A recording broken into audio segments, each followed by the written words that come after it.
keyboards are getting released every single month now, and surprisingly, they're actually getting really good. Some of them sound nearly as good as normal mechanical keyboards, but they're lighter and thinner, making them more portable and ergonomic. But first, I want to show you something that I've been obsessed with lately. From today's sponsor, Hoto, and their SnapBlock collection. The SnapBlock system is the perfect 3-in-1 system with a modular rotary tool, a drill, and a precision screwdriver. More on them later in the video. I've tried out over 15 low-profile keyboards in the past year, and let's just say not all of them are worth it. I moved into an office recently, which means I'm commuting again.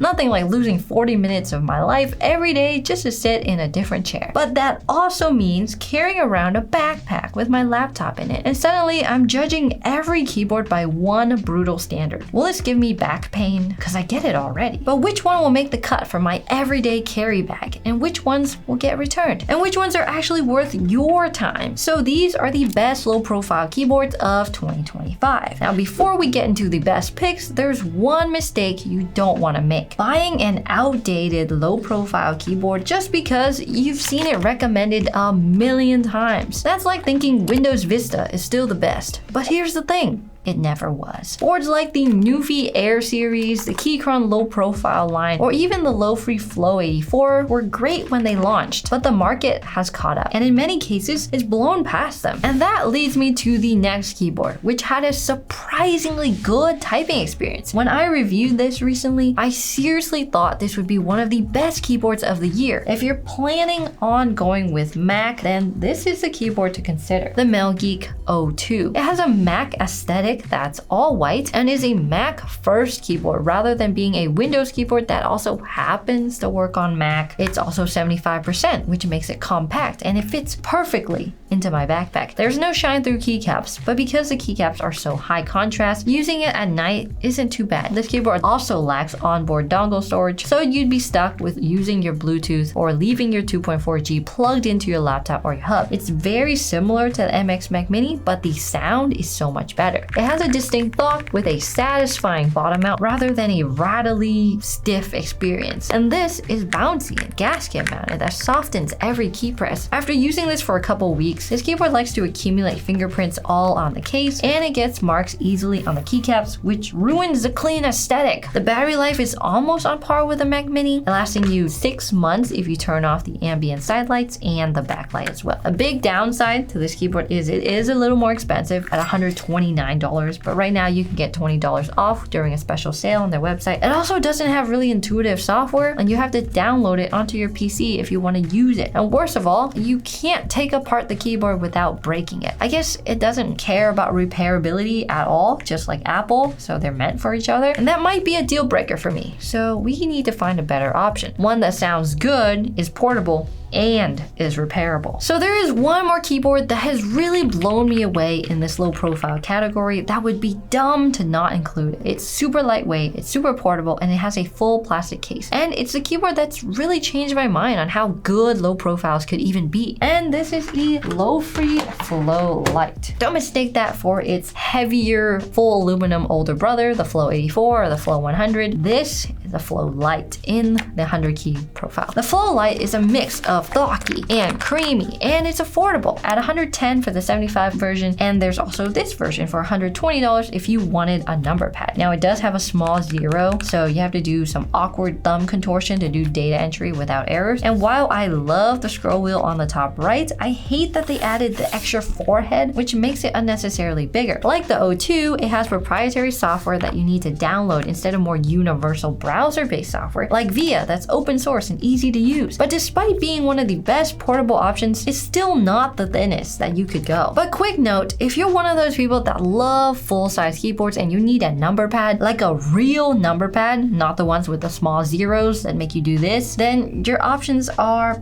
pretty limited. I've tried the $280 Corsair K100 Air with their ultra thin switches. It feels too much like a laptop, except it's actually mechanical. But due to the high price and the unsatisfying feel, it was a little bit hard to recommend to someone. But there is one brand that dominates as far as different size options go, and that's Keychron. So if you're looking for a full-size, low-profile keyboard, then your only good options are the Keychron K5 and K17 keyboards. But there are sacrifices that come with getting Keychron, such as the rattly stabilizers and the low-quality ultra-thin keycaps. This one actually sounds pretty satisfying, and it has a knob. Now, if you do happen to have one of these, that's not a bad thing. These are upgradable with their hot swap sockets, so you can switch to better sounding switches or even mod them by adding more foam. Real quick, let me show you why I've been obsessed with this snap lock kit from Hoto and why I think it's the next big upgrade for your setup. It looks great on your desk, but more importantly, it just feels really satisfying to use. The magnetic modules snap together effortlessly, everything's compact, easy to grab, and super clicky in the best way. It's way more approachable than traditional power tools and way less bulky too. The rotary tool is great for smoothing out 3D prints,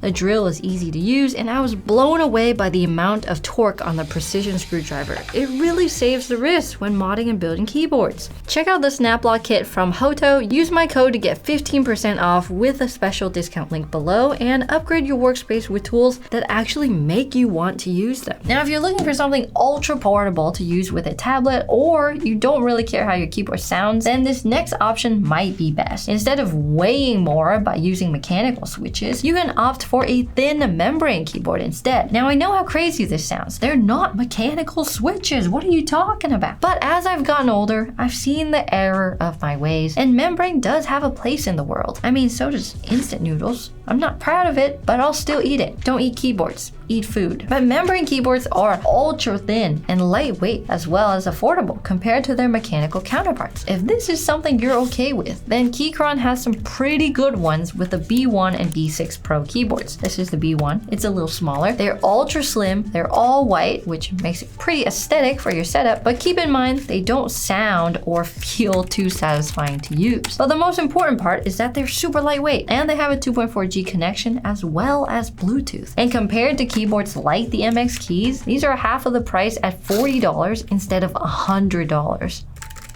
It's not satisfying though. But before I can answer which one I'll be carrying around with me, we need to check out the heavier keyboards first. Maybe it's worth sacrificing some discomfort in the pursuit of thok and creaminess. Sometimes you might want to have an aluminum keyboard on you because you never know when you're gonna need one. It makes for a great weapon. And if you don't mind the heavier weight, these might be the perfect options. The first keyboard I tried seemed really promising. It's an all aluminum keyboard and it's super affordable at $105, which is cheaper than the plastic build. It's also 75% and has tri-mode wireless. And this is the Epilmaker Luma 84, a 75% low profile with an all aluminum frame. It has all of the features of the Flow 84, but at a cheaper price. However, when using the keyboard, it sounded unimpressive and hollow, with Gateron low profile switches and rattly stabilizers. Yeah. So for that reason, I didn't think it would be worth buying this one over something like the Flow Lite. Which leads me to my next low profile keyboard launch that I was really excited for. With an all aluminum build and exploded 75% layout, this keyboard is bigger and heavier than most other options, and this is the Choki ND75 LP. Now, if you don't want your fingers all cramped up together when reaching for the function row or the nav keys, this keyboard lets you breathe. It even has a screen for more information like connectivity, time, date, and more. But with the screen comes extra software that you have to download. The deal breaker for me was actually the on-off switch. It's underneath the right shift and you can't get it even with fingernails, even with a pen. Instead, you have to use tweezers. If your keyboard needs surgical tools just to turn on, definitely a red flag. Now, before we jump into my favorite aluminum keyboard, there's a burning question we need to answer. What's the best low profile keyboard for gaming? If you're playing competitive games like Valorant or Overwatch, Hall Effect or AG keyboards can give you a real edge. They let you customize your actuation as low as 0.1 millimeters. The moment your brain thinks to move, you see the action on the screen. So Newfie's Air 75 HE is the only low profile option with with this tech, and the magnetic jade switches even sound surprisingly good. But there's a major problem. Multiple users report that the battery swells over time, which makes the keyboard unusable. And while their included USB-C cable might help, I really can't recommend it in good conscience. But if you're serious about gaming, you may need to look beyond low profile, something like a Wooting 80 or 60AG or even LimoKey. But that's not to say some of these all aluminum keyboards can't game either. Most of them do have 1000 Hz polling rates, which is good for most gamers. Then you don't have to sacrifice as much. You can still get a great sounding and feeling keyboard that does it all, including gaming and being low profile. And that's what these next two keyboards are gonna give you. They are all around the best low profile keyboards out right now. And these are the iQuinix Magi 65 and MQ80. There's some design differences between them, but the biggest one is that the Magi 65 is 65% and the MQ80 is 75%. Both of these have amazing build quality with a creamy and thoughtful typing experience.